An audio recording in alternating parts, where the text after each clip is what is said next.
Kipas arm gas ni kalau nak on, tekan je dekat bahagian sini lama-lama, dia akan on. Lepas tu nak control dia punya volume tu, pusing je macam ni. Sampai 100. Kipas dia memang sangat-sangat kuat lah. Dia punya ni boleh dongak macam ni juga. Lepas tu tengok angin dia, memang kuat tau. Memang kuat. Yang ni kalau nak bagi anak pegang kan jangan risau. Masuk je tangan anak dekat bahagian tali ni, lepas tu bagi dia pegang. Kalau jatuh tak akan terhempas kat bawah lah, jadi tak rosak. Okey? Kalau korang nak guna mode aircon pun ada juga tau. Korang tekan macam ni, dia keluar AC tau. Memang sejuk tau dekat muka.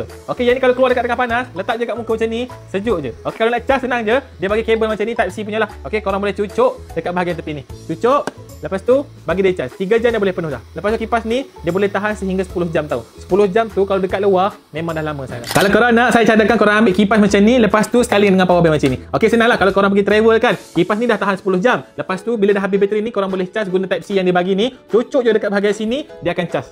Okey, dapatkan sekarang. Yang ni kalau nak bagi hadiah untuk siapa-siapa yang suka travel kan, confirm dia happy. Dapatkan sekarang. Saya cadangkan korang ambil yang jenis macam ni tau. Harga tengah promo, link saya dah bagi.